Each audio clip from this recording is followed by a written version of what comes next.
Washingtonian Magazine once referred to Jeremy Gifford, the founder of Walters, as someone who knows how to pack a bar. Walters is located across the street from Nationals Park near the center field gate next to South Capitol Street. We're driven by the search for better. But when it comes to hiring, the best way to search for a candidate isn't to search at all. Don't search, match with Indeed. Indeed is your matching and hiring platform with over 350 million global monthly visitors, according to Indeed data, and a matching engine that helps you find quality candidates fast. Ditch the busy work. Use Indeed for scheduling, screening, and messaging so you can connect with candidates faster.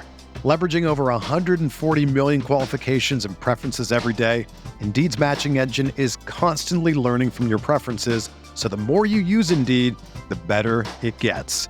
Join more than 3.5 million businesses worldwide that use Indeed to hire great talent fast. And listeners of this show will get a $75 sponsored job credit to get your jobs more visibility at Indeed.com/Blue Wire. Just go to Indeed.com/Blue Wire right now and support our show by saying that you heard about Indeed on this podcast. That's Indeed.com/Blue Wire.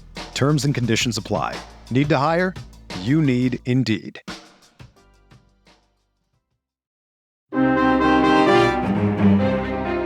Irvin's next delivery. Swing a high drive, deep right field. Forget about this one. It is long gone into the first row of the second deck. Yastrzemski ties it at 3. Next pitch. Swung on. Into the air to deep left center. This one way back, and it is gone. Goodbye. A home run into the visitors' bullpen in left center field for Elliot Ramos. Now Irvin delivers. Swing and a long drive by Matt Chapman at deep left center field. This one way back and gone. Goodbye to the back of the Giants' bullpen again. Almost identical to the home run hit 2 batters ago by Ramos. Matt Chapman. 2 solo homers, 2 batters are part of the 5th for the Giants. They now lead by the score of 5-3. And welcome to Nats Chat for Thursday, August 8th, 2024, along with MASNsports.com Nationals insider Mark Zuckerman, who is at Nationals Park. I'm Al Galdi, host of the Al Galdi podcast. We will have to wait at least one more season for the Nationals' next 100-win regular season. They on Wednesday evening fell to 52-63 with a 7-4 loss to the San Francisco Giants at Nationals Park in Game 3 of a 4-game series. As starting pitcher Jake Irvin struggled for a 4th time in 6 starts. He allowed 5 runs in 5 innings. But we do have something happy to announce. The 3rd annual Nats Chat podcast party. It has become an October tradition, and it is happening for a 3rd consecutive year. This year's party will take place Friday evening, October 4th at 6:30 at the Nats Chat Podcast home base, Walters, which is located right by Nationals Park. Check out waltersdc.com. The Nats Chat Podcast Party, a chance for us to say thank you to you for listening, a chance for all of us to hang out and talk Nats and whatever else is on your mind, and an event at which Mark and I actually end up not talking all that much, which actually is representative of a good thing because that means that we're talking to all of you. But Mark, we look forward to Nats Chat Podcast Party number 3.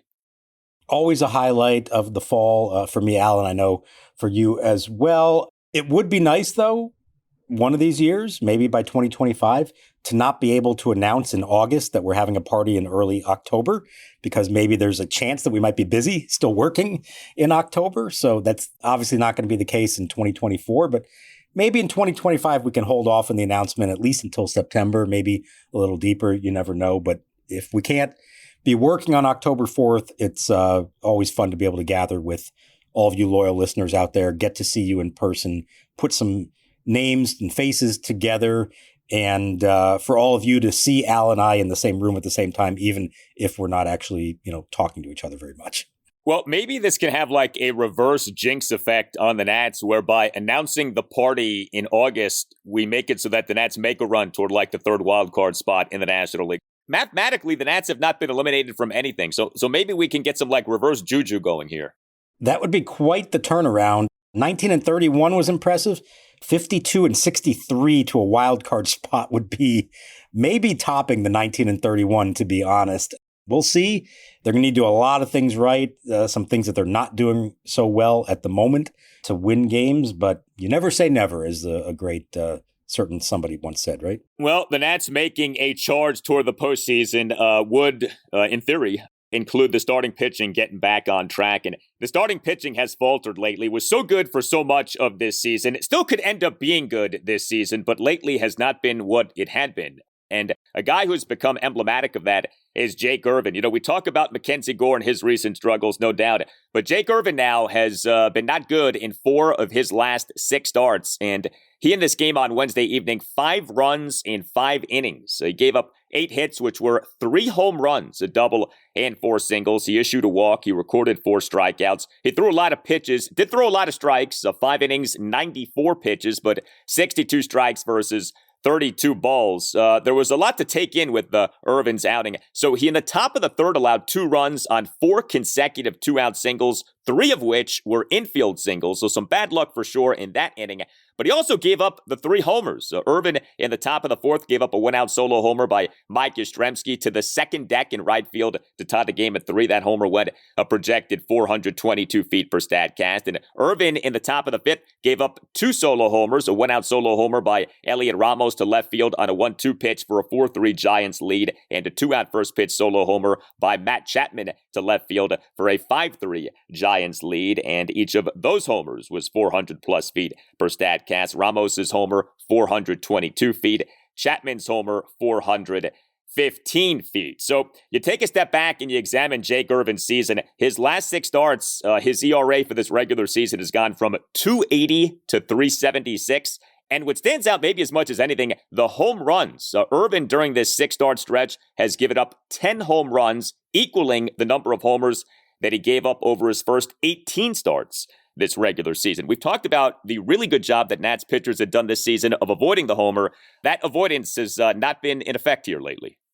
This is really the story of the last month or so for the pitching staff. It is absolutely coming back to haunt them, giving up home runs at this rate, kind of at a rate that we were used to last year and the year before that. And it was such a dramatic turnaround for them in the first half of this season. And the common theme, at least for Irvin, all 3 of these were pitches up at the belt or higher, 2 breaking balls that he didn't get down and 1 fastball up in the zone. That's really what it boils down to. And it's frustrating that it seems like any mistake like that gets hammered to that extent.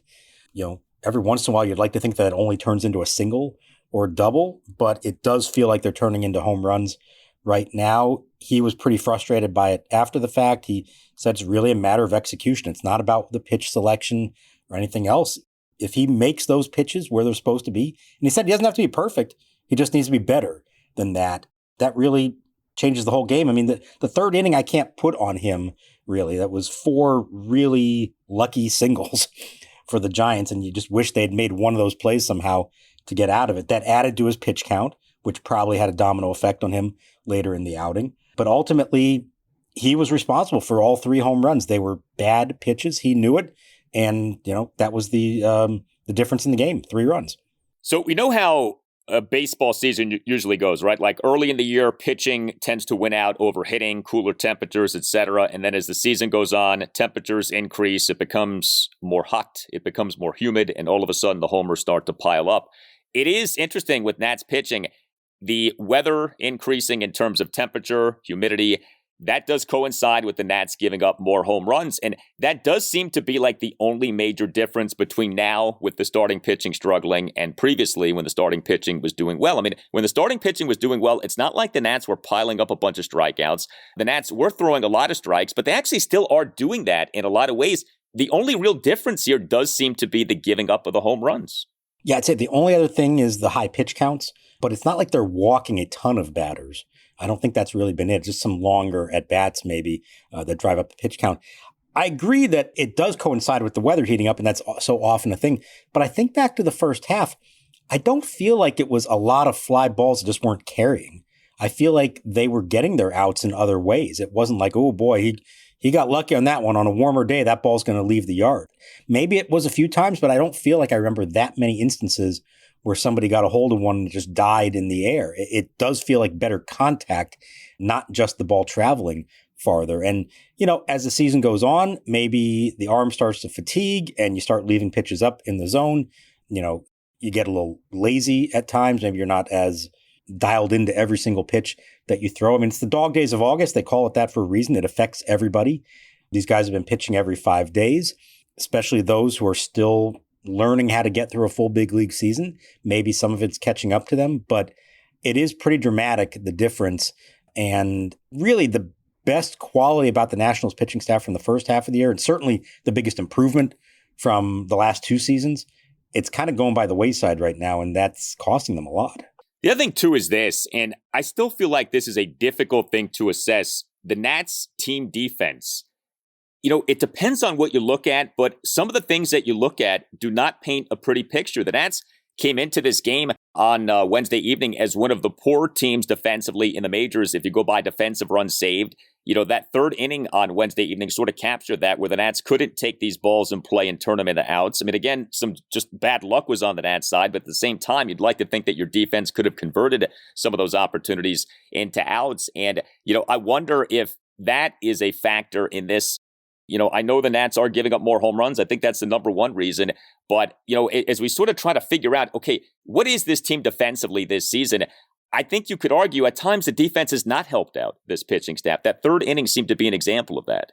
It was, and yet this game you saw both sides of the equation, because there were several tremendous defensive plays that absolutely helped the pitching staff out. From Alex Call, from Jacob Young, even a Juan Yepez 3-6 double play that got Irvin out of the first inning. So it's weird because I think we're seeing both sides of the spectrum of it. They are making some really nice plays in the field. And there's also these plays that they're not errors, but they're just plays that aren't made. And they could be made. It's not necessarily that they should be made, but you'd like to think if just one of them is made, it might change the whole outcome of the inning, which can change the whole outcome of the game. And so, yeah, I agree. I don't really know what to make out of a lot of these. It's been kind of a two extremes on defense this year, I think, for this team. There are some guys and some games where they look great in the field, and then there are some other guys and some games where they really look sloppy out there. And it feels like the sloppy plays cost them more than the good plays, the great plays are helping them. Like, yes, those were nice plays and that kind of helped them keep them in this game. But how often are we saying like, man, that was a game-saving catch by somebody, as opposed to, man, if he had just made that play, they might have won the game. I feel like the bad defensive plays are costing them more than the good defensive plays are helping them. And you also have someone like C.J. Abrams, who, if you go by defensive WAR, has been excellent defensively this season. If you go by StatCast outs above average, has been really bad defensively this season. So, like, even with individual players, you get this mixed messaging, certainly from the advanced defensive metrics, to where you're not quite sure what to make of some of these guys defensively on the year.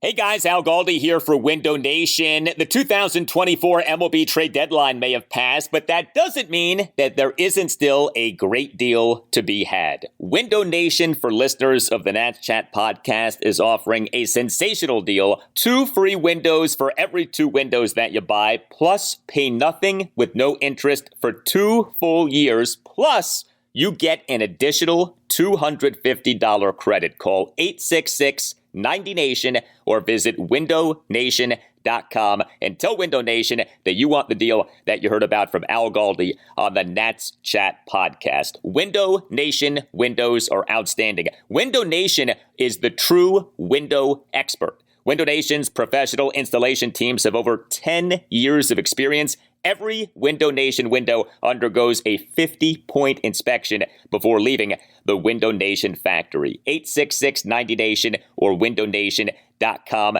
Take advantage of this offer for listeners of the Nats Chat podcast. 2 free windows for every 2 windows that you buy, plus pay nothing with no interest for 2 full years, plus an additional $250 credit. 866-90Nation or visit windownation.com. That's 866-90Nation or windownation.com, and tell Window Nation that Al Galdi sent you.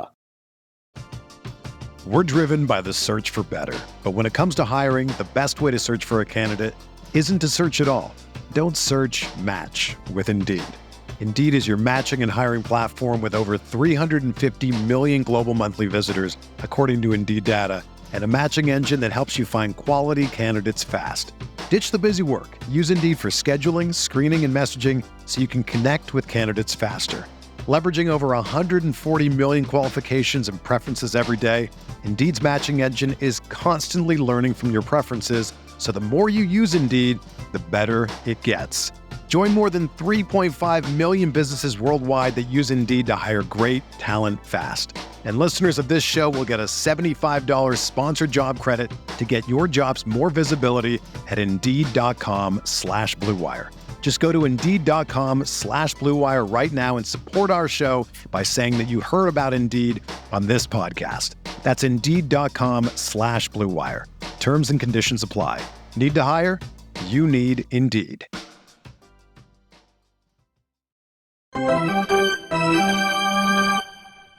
Here's the set. The 0-2. Swinging a shot up the middle and another base hit for the Giants and another run. Yastrzemski will score. RBI hit Encarnacion, and it's 7-3 San Francisco. The Nats bullpen had been a bright spot over the first two games of this series. What we got on Wednesday evening, 4 Nats relievers combining to allow 2 runs in 4 innings. Now, 3 of the Nats relievers utilized in this game were good, but Jose A. Ferrer, he allowed 2 runs in 2/3 of an inning. He, in the top of the 6th, faced 5 batters, but got just 2 outs. He allowed each of the Giants' first 3 batters in the inning to reach base as he issued a leadoff hit by pitch at Tyler Fitzgerald. Gave up an RBI triple by Mike Yastrzemski to right field for a 6-3 Giants lead, and gave up an RBI single by Gerard Encarnacion to center field for a 7-3 Giants lead. Now, the rest of the game, the Nats bullpen was great. Eduardo Salazar, 1 1/3 perfect innings. Tanner Rainey, a perfect top of the 8th. Yohan Adon, a perfect top of the 9th. But the struggles for Jose A. Ferrer continue, and what had been a close game, it ended up actually being a relatively close game. Nats had the bases loaded with 1 out, bottom of the 9th, but Jose A. Ferrer allowed the game to get away from the Nats a bit there in allowing the Giants to extend their lead to 7-3. Yeah, it's been disappointing. This is a guy we've been waiting to see for a long time, all year. He had missed the first half of the year with a lat injury. He's a young lefty with an explosive fastball that you're saying, okay, this could be somebody who could really make a difference for them. And it just hasn't happened enough yet. It hasn't been a huge sample to judge him on, but I feel like there's been more of these negative ones than positive ones. And I guess the situation you're in as a team, you keep putting him out there because you want to gain the experience. You want to see what he can do. Can he be a part of this? I don't know that it's going to help the team to send him down. It's not like there's somebody at AAA they desperately need to get up here. And despite your hopes that they maybe delay our podcast party, I think they acknowledge that they are playing for next season right now. And so it is about evaluation of young guys, and that takes precedence over anything else. But it has been disappointing. There's not a lot of consistency there. And it's not just about walking guys. I mean, there was, the triple, the RBI single. Even his last batter faced was a line out to center that required a great catch from Jacob Young. So it hasn't been great for Ferrer so far, but I think you need to keep seeing more, develop more of an idea of what he really is and figure out, is there something there that you think is going to help you, or is this not really somebody you need to be thinking of in terms of a big part of the bullpen moving forward? Yeah, I think it's always tough with relievers. Like, do you really actually develop relievers, or do you kind of just close your eyes and just hope each season that you can somehow cobble together a bullpen that's halfway decent? But to whatever degree you can develop a reliever, this would seem to be developmental time for Jose A. Ferrer. He's a young guy. He has talent. See what you have in him as the rest of this season goes on, and maybe he can be a key piece for the bullpen moving forward. But the results so far, not too good. The Nats offense in this 7-4 loss to the Giants on Wednesday evening. 4 runs, 8 hits, which were a home run, a triple, and 6 singles. 3 walks, 3 for 10 with runners in scoring position. The Nats scored 3 runs in the bottom of the 3rd and a run in the bottom of the 7th. 4 of the Nats' 8 hits came from just 2 players. The Nats' numbers 2 and 3 batters, Alex Call and Juan Yepez. Raise your hand if you, at the beginning of this season, had Alex Call and Juan Yepez as being the Nats' numbers 2 and 3 batters, respectively, on August 7th. But a very eventful game for Alex Call, who has been so good for this team since it brought him back up to the majors. Call, as the Nats starting right fielder and number 2 batter, 2 for 5 with an RBI single and another single. He did strike out twice. He did ground into a game-ending double play, but he also made 2 impressive defensive plays. Call in the Nats' 3-run third, a 2-out RBI single into left field to cut the Nats deficit to 2-1. call in the bottom of the 7th, 2-out first pitch single to left field. And the 2 defensive plays, call in the top of the 2nd, a 2-out diving forward catch of a liner off the bat of Mike Yastrzemski, and call in the top of the 8th, a leaping backhanded catch into the right field wall for a 2-out flyout by Gerard Encarnacion. A busy game for Alex Call, and my favorite thing about the catch into the wall, Call's hat comes off. You see what looked like a USA flag bandana on Alex Call. So he looked like a real tough guy making the catch, crashing into the wall, and then the revealing of the Alex Call bandana to us all. But man, a lot happening for Alex Call in this game.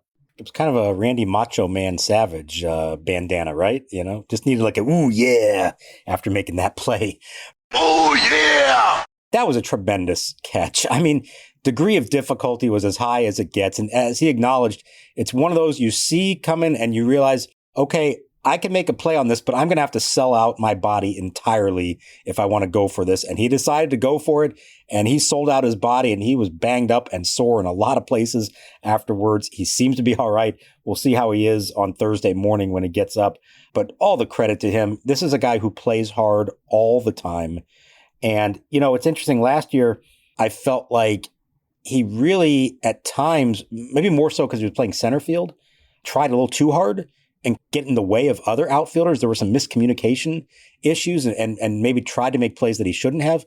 In right field, I feel like he's able just to go after the balls that he knows are his, and he's done a really nice job of that, in addition to delivering at the plate in a way that we haven't really seen from him before. This is not the Alex Call who just works it to a full count every time and finds a way to poke a single to right field. He is hitting the ball with some more authority, pulling the ball, hitting it in the air some. So that's a different sign. And yet, in spite of all that, this great night for him, here he comes in the bottom of the 9th, bases loaded, down 3, like the story's going to write itself. And the most patient hitter on the team swings at the first pitch and grounds into a double play to end the game. Now, it was a fastball over the plate. So it's not like one of those you just take the strike. It's a fine pitch to swing at. He just didn't make good enough contact on it and did the worst possible thing in that moment and grounding into a double play. But boy, talk about having a great night where you're doing everything you can to help this team for 8.5 innings.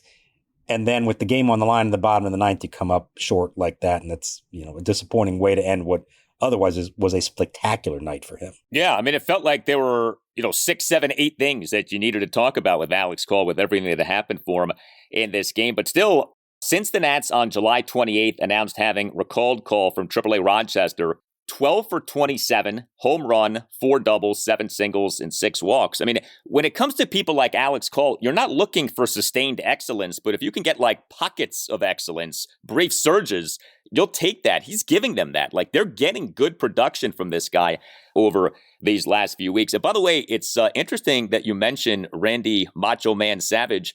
He was an excellent baseball player. He played in the St. Louis Cardinals, a minor league organization. For those of you who don't know, look up Randy Poffo on Baseball Reference.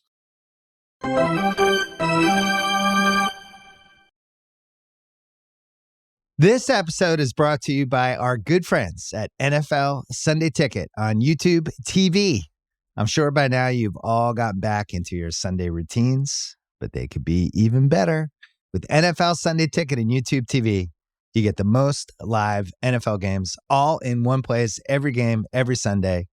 And you can even watch up to 4 different games at once with multi-view, one of my favorite inventions of this decade. It's exactly what you need to catch all the action, make your Sundays more magical. And also, YouTube TV is great. I got it this year. It's awesome. Sign up now at youtube.com/BS. Device and content restrictions apply. Local and national games on YouTube TV. NFL Sunday Ticket for out-of-market games excludes digital-only games. Doubleheader for Rochester on Wednesday in Game 1. Dylan Cruz, center field, a homer shy of the cycle. Hitting right behind him at second base, Jose Tena with a trio of hits.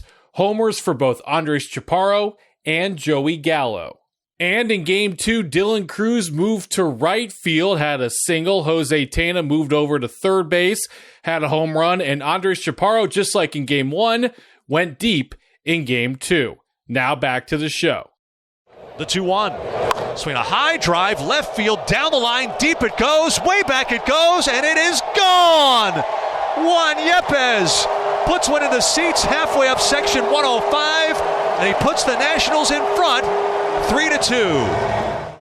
Juan Yepez, another big game for him. Yepez on Wednesday evening as the Nats starting first baseman and number 3 batter, 2 for 4 with a 2-run homer, an infield single, and a stolen base. He did strike out twice, but Yepez in the Nats, a 3-run third, a 2-out, 2-run homer to left field for a 3-2 Nats lead. That homer going a projected 403 feet per Statcast. Yepez in the bottom of the first had a 2-out infield single to the right side of the infield on a 1-2 pitch. And he had a steal of second base. So Yepez had cooled off a bit in recent days, but a couple of hits the previous game and then 2 more hits in this game, including the 2-run homer. So you look at Yepez now, since he got brought up from AAA Rochester July 5th, 121 plate appearances. The batting average is at .330. The on-base percentage is at .380, and the slugging percentage is at .523. This guy continues to be a godsend for the Nats over these last few weeks.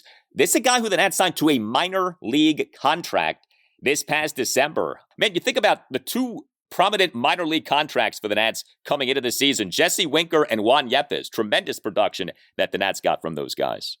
Don't forget about the Eddie Rosario, also minor league contract. We'll just ignore that one. Forget that it ever happened. Yeah, look, I like what you said about Cole, and it applies to Yepez as well. These guys don't necessarily have to be part of the long-term plan. That's okay. You need to put a lineup out there every day that gives you a chance to win. And these guys are filling a very important void in the wake of trades, or in Yepez's case, in the wake of Joey Menesis's struggles. You got to have somebody to hold down the fort until somebody else comes around who does figure into the long-term plan. And in Yepez's case, not saying that he is their long-term answer at first base, but he is still young at 26. He has several years of control. So if they want to hang on to him, they can, even if that is as a bench player, part-time player, AAA guy who gets called up whenever somebody gets hurt, whatever that might be. This does not have to be a short-term thing for them as far as retaining his rights. So he could, with the way that he's playing here, keep himself in the mix for a job with them in the future. I still think they're going to go after a big first baseman this winter. I certainly hope they do, because that's such a lacking position for them and a spot in their lineup that they have to fill, and I don't think it's coming from within. But you can do worse than have Juan Yepez as your fallback option, your plan B, if either that doesn't come through or if whoever you sign gets hurt or something else goes wrong. I think it's worth keeping this guy around based on what we've seen from him so far. Yeah, and I mean, one of the great things about the previous generation of great Nats teams was you didn't just have great starters, but you had depth. You had guys who, when the starters got hurt, could come in and be very effective for you. And if Juan Yepez, heck, if Alex Call can be somebody like that, not a starter, but, you know, a guy who off the bench, if called upon, can come through for you for at least a little while, you certainly can do a lot worse than that. So good stuff from Alex Call and Juan Yepez in this game. C.J. Abrams in this game. He is the Nats starting shortstop and number 1 batter, 1 for 4 with an RBI single and a walk. Abrams in the Nats 1-run 7th, a 2-out opposite field RBI single through the left side of the infield to cut the Nats lead to 7-4. And Abrams in the bottom of the 9th drew a 1-out walk to load the bases. James Wood, another great game from a StatCast perspective, but not from a results perspective. Wood on Wednesday evening as the Nats starting left fielder and number 6 batter, 0 for 4 with 2 strikeouts. But he per StatCast had the Nats top 2 exit velocities of the game. Wood in the bottom of the 7th, a leadoff ground out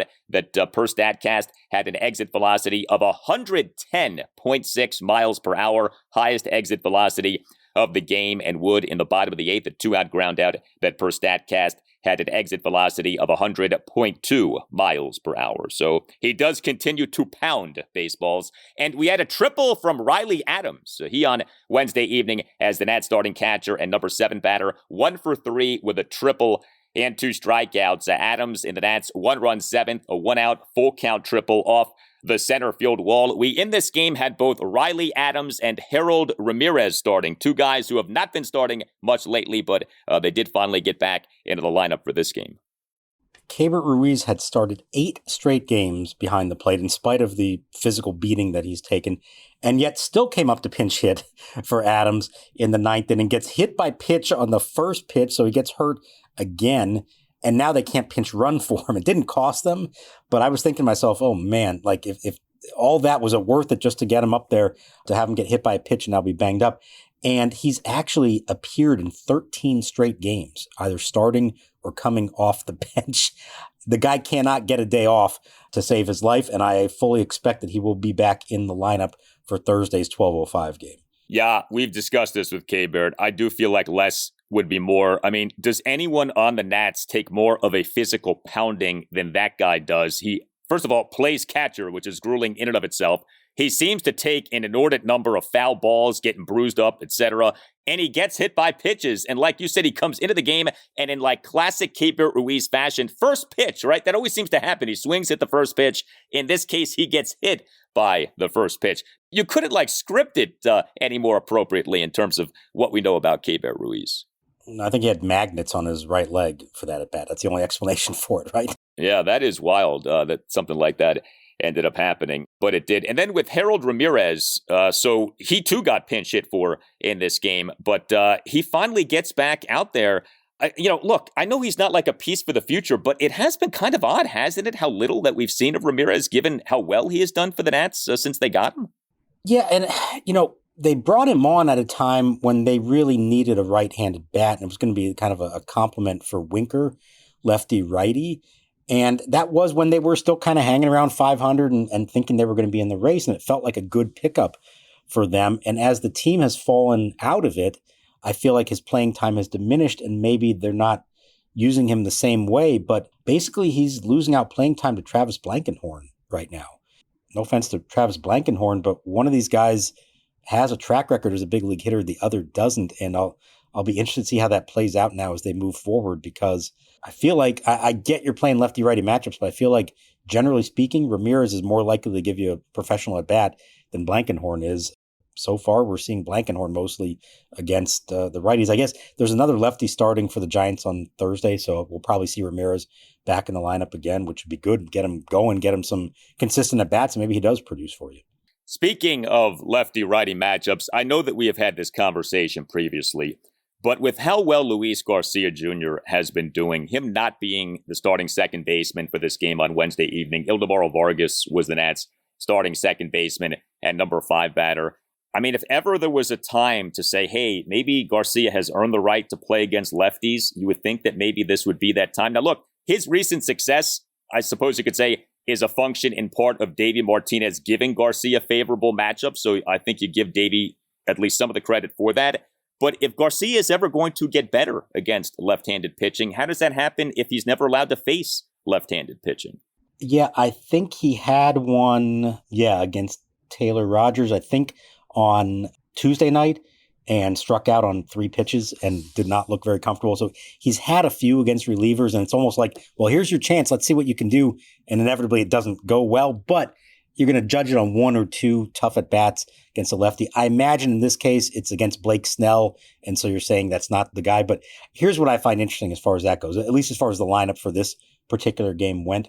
Vargas started in place of Garcia at second base, but Trey Lipscomb also got the start at third base, and ultimately Garcia pinch hit for him in the 9th inning once there was a right-hander out there. Trey Lipscomb, we have not talked a lot about this. He is providing very little offense, lefty or righty. And you do wonder if the idea here is that you're saying, well, Lipscomb is worth it to start against one of the best lefties in the league over Garcia. Maybe in that case, you say it's actually worth it to start Garcia over Lipscomb and have Vargas play third base instead. We'll see. I agree that like part of you wants to just find out, can Louis do this? And maybe that changes the perception of him going into next year, but it's entirely possible that his success that he's having right now is a function of him having favorable matchups and taking advantage of that. And it's not going to be the same if he plays every day, including against all the lefties. But it'll never get better if he's not allowed to face lefties and try to get better at facing lefties. And if you do view him as your potential number 1 second baseman moving forward, I think you should use the rest of this season as an opportunity to give him a shot at being better against lefties.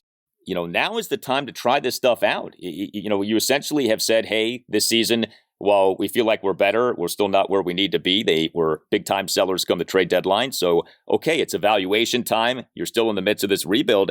Let's see if Luis Garcia Jr. can get better at facing lefties. And with Trey Lipscomb, I'm glad you brought him up because I did want to get into this. So he was not a starter for the Nats in each of the first 2 games of this series. Did start in this game on Wednesday evening. It was less than a month ago that Trey Lipscomb, in being brought back up to the majors this season, we were told, hey, he's the third baseman moving forward. He's the number 1 third baseman now.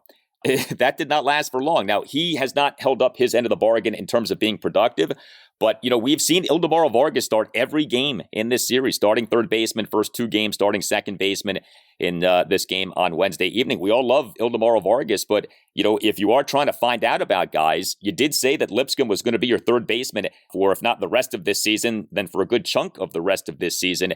And it feels like the plug on that has perhaps already been pulled. Yeah, but I think that's a product of his performance. If he was hitting, I think he would be in there every day, and he just has not provided much. The contact has been weak. It's not good, and the defense has been fine at third base. That's been a plus. But if he's going to make it in this league, he's going to have to show something more at the plate. And you think about combined what they've gotten out of third baseman this year between Senzel and Lipscomb, it is among, if not the worst in production in the league.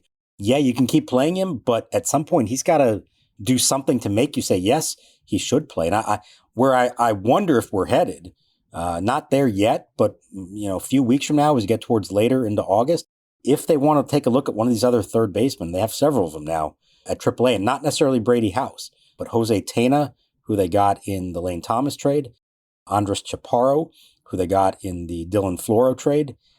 There could be an opening there for one of them to get some at-bats up here and kind of give them a shot before we ever see Brady House. And if Lipscomb's not hitting, I think you do have to at least consider something at that later this year. You tell us what you think. Hit us up on X at Nats_chat. You can email the podcast, natschatpodcast@gmail.com. Check out our website, natschatpodcast.com, in which you can purchase a Nats Chat podcast t-shirt. Don't forget, we are offering shout-outs on the Nats Chat podcast this season. If you would like to send a shout-out to someone who you care about, email Tim Shovers. The email address again, natschatpodcast@gmail.com. All Nationals radio highlights on Nats Chat are courtesy of 106.7 The Fan. For Mark Zuckerman, I'm Al Galdi. We thank you for listening, and we'll talk to you next time on the Nats Chat podcast. The 0-1 pitch is ripped in the air to right field. Going back is Roden in front of the track at Bully Hill. Looks up at the wall, and it's gone. Over the picnic area in right field, Tena hits the home run, giving the Red Wings an early 1-0 lead.